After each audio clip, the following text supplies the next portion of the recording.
जय भीम जय भारत जय संविधान मिशन न्यूज में आपका स्वागत है। आपको मैं आज भीम आर्मी के राष्ट्रीय उपाध्यक्ष न्यूज के सभी दर्शकों को मेरा क्रांतिकारी जय भीम जय भारत नीला सलाम। पत्रकार महोदय, बड़ा अच्छा लगा कि आप यहाँ तक आए और आप से मैं चाहता भी हूँ कि ये सोशल मीडिया की आवाज़ जो है इस देश की आवाज़ बने और मैं आपके चैनल राज्यसभा में अनुराग सांसद रामजी लाल सुमन ने जो राणा सांगा पर बयान दिया उसके बारे में आप क्या कहना चाहते हैं? देखिए, सपा के सांसद माननीय रामजी लाल सुमन जी ने जो बयान दिया राज्यसभा के अंदर, तो मैं उनको ये कहना चाहता हूँ कि रामजी लाल सुमन जी, आपको संसद भवन में शिक्षा पर बात करनी चाहिए, आपको किसानों पर बात करनी चाहिए, आपको दबे कुचले शोषित पीड़ित वंचित समाज पर बात करनी चाहिए, आपको इस देश के लोकतंत्र पर बात करनी चाहिए, ना कि कोई ऐसी बात करनी चाहिए जिस पे किसी की आस्था को ठेस लगे। आपको ये शब्द नहीं बोलना चाहिए। और मैं ये भी बता देना चाहता हूँ कि आपने जो बयान राणा सांगा पर दिया, मैं उस बयान को आपके खंडित करता हूँ और मैं तो चाहता हूँ कि आप बात रोजगार, गरीबों पर, किसानों पर, तमाम पर कर सकते हैं। और यदि आपने किया तो जो लोग कर्डी सेना के लोग और तमाम जो है संगठन जो उनका विरोध कर रहे हैं, उनका विरोध करना जायज़ है, मैं मानता हूँ। लेकिन ये जायज़ नहीं है कि आप किसी के घर पर जाके हमला कर दें। ये निंदनीय है इस देश के लिए। इस देश में अभी संविधान है, आपका दायित्व है कि किसी व्यक्ति ने गलत कहा तो उसको संवैधानिक तरीके से आप आंदोलन कर सकते हैं, उनका विरोध कर सकते हैं। आप किसी की हत्या करना चाहते हैं तो ये गलत है। और किसी भी सांसद के ऊपर अगर घर में जाके हमला करेंगे तो आम आदमी सुरक्षित कैसे बचेगा? आपको विरोध करने के तमाम रास्ते हैं, आप करिए, विरोध करिए, आपका विरोध करना जायज़ बनता है। राणा सांगा जी इस देश के वीर पुरुष थे, संघर्ष करते थे। उस समय अपने ज़माने में राजा थे, संघर्षवादी थे। उस समय क्या था, आज के इतिहास को अगर हम देखें, वर्तमान में जो हमारे समाज के साथ हो रहा है वो निंदनीय है। मैं उसका समर्थन नहीं करता कि आज दलितों पर जो जुल्म हो रहा है, मैं रोज़ देखता हूँ कि कहीं किसी फांसी पर जो है मार करके टांग दिया, उसके पैर ज़मीन पर हैं। कई बच्चियों के साथ गलत घटनाएं हो रही हैं। शिक्षा का स्तर गिराया जा रहा है, सरकारी विद्यालयों पर ताला लगाया जा रहा है, हमारे नौजवान बच्चों पर मुकदमे लगा करके जेल में डाला जा रहा है। तमाम हमारे जो शोषित पीड़ित वंचित समाज है, मैंने देखा है बड़ी पैदल स्तर पे, मैं ज़मीनी स्तर पे रहता हूँ, मैं बार-बार पत्रकार महोदय ये देखता हूँ कि राजनीतिक स्तर में हमारे कोई भी व्यक्ति बढ़ना चाहता है, उसको कमज़ोर करने के लिए तमाम ऐसे लोग लगे हुए हैं जो उनको कमज़ोर किया जाता है। मैं तो अपने महापुरुषों की बात मानता हूँ। हमारे पुरखों ने जो हमें शिक्षा दी, जब मैं छोटा था तो मैंने एक विद्यालय में एक कविता गाई है, आपने भी सुनी होगी कि आओ बच्चों तुम्हें दिखाएं झांकी हिंदुस्तान की। इसी में शायद एक लाइन आती है कि ये देश है तुम्हारा, नेता तुम्ही हो।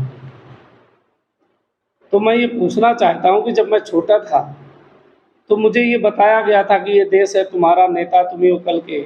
और जब मैं आज इस लायक बन गया हूँ कि मैं नेता आज का बन सकता हूँ, तब ऐसे लोग जो है षड्यंत्र करके तमाम तरीके से टांग खींचने का काम करते हैं, डराने का काम करते हैं, धमकाने का काम करते हैं। और आर्थिक स्थिति कमज़ोर है इसलिए जो है वो लोग नहीं चाहते कि ये लोग आगे बढ़ जाएँ, कमज़ोर घर का बेटा आगे बढ़ जाए, ये नहीं चाहता। तो हम लोगों को सब समाज के लोगों को ये समझना चाहिए कि जितने भी ये छोटे बच्चे हैं जो अपने आप को कमज़ोर गरीब समझ रहे हैं, ये कोई कमज़ोर गरीब नहीं है, कि राजनीति किसी की बकौती नहीं है। और हम लोग इस पे जो है कार्य करेंगे और मजबूती से आगे खड़े होकर के इस देश के तमाम दबे कुचले शोषित पीड़ित वंचित किसान मजदूर की रक्षा के लिए हम लोग खड़े रहेंगे। मैं अपने युवा भाइयों से पूछना चाहती हूँ कि जो नौकरियां संविदा पे कर दी गई हैं इस सरकार से, उनको क्या पीड़ा हो रही है, उनसे भी पूछना चाहेंगे। भैया आप बता सकते हो जो पुलिस की अभी वैकेंसी निकली है उसमें क्या कहना चाहेंगे? पता नहीं है आपको? जी, भैया आपसे पूछेंगे हम देखिए, ये बच्चे जो है ये नहीं समझ पा रहे हैं कि इसका प्रभाव क्या पड़ेगा। इसका प्रभाव ये पड़ेगा कि जब सारी चीज़ें नौकरियाँ ख़त्म हो जाएँगी, तो हमारे देश की जो व्यवस्था है, जो देश हमारा यहाँ तक पहुँचा तरक्की करके, ये तरक्की करके कहाँ से पहुँचा? बाबा साहब ने संविधान दिया, संविधान से पहले इस देश की दशा क्या थी?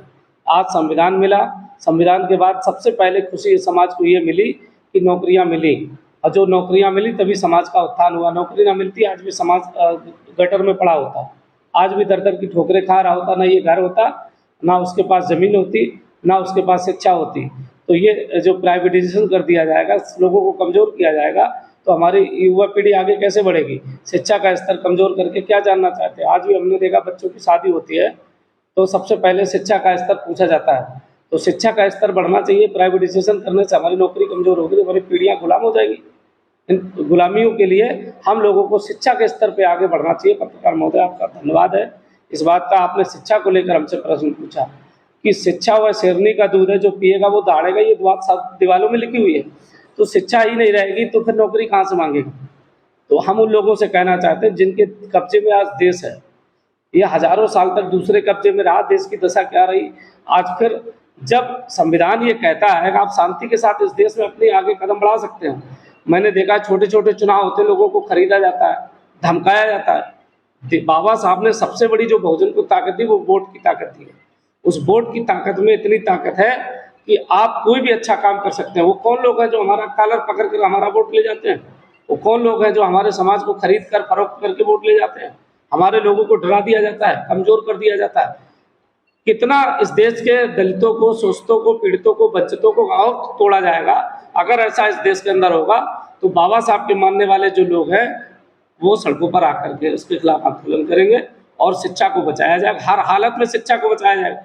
जो शिक्षा के खिलाफ जाएगा, जो नौकरी सरकारी नौकरी के खिलाफ जाएगा, उसके खिलाफ कार्रवाई करेंगे। हम लोग आंदोलन करेंगे और अपने समाज को, सोए हुए समाज को जिस दिन हम लोग जगा के खड़े कर देंगे, राजनीतिक सीढ़ियाँ सारी खींच लेंगे, क्योंकि हम कुर्सी पे बैठाना भी जानते हैं, कुर्सी से गिराना भी जानते हैं।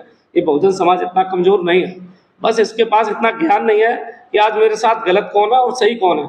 जिस दिन सही और गलत की सोच हो जाएगी, क्योंकि विभीषण हम पल्ले नहीं देंगे, विभीषण बना करके हमारे समाज को कमज़ोर कर रहे हैं। पत्रकार महोदय, आपको दिखाना चाहिए, ये मेरी जो सोशल मीडिया है, ये मेरी ताकत है, ये मेरी ताकत है। इस सोशल मीडिया के माध्यम से मेरे देश के अंदर आज मैंने देखा है कई तरीके से, मैं तो पहले किसी बात को समझो, पढ़ो, फिर उसको समझो, फिर उस पर कार्य करो। जो लोग बगैर सोचे समझे कार्य करना शुरू कर देते हैं, वो समाज को भी गड्ढे में ले जाते हैं और हमारे भविष्य को भी गड्ढे में ले जाते हैं।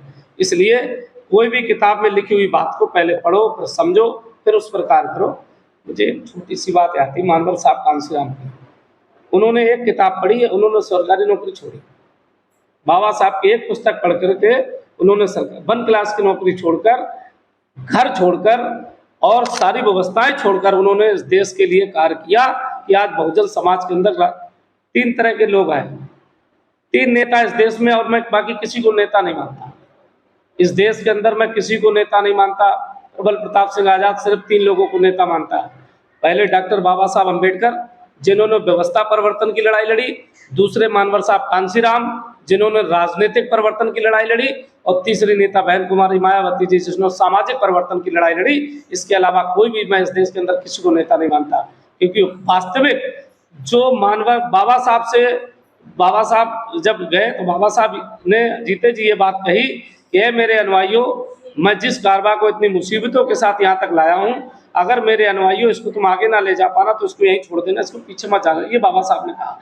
तो उस मिशन को कोई भी नहीं समझा, उसको समझने वाला सिर्फ एक मसीहा मानवर साहब कांशीराम साहब थे।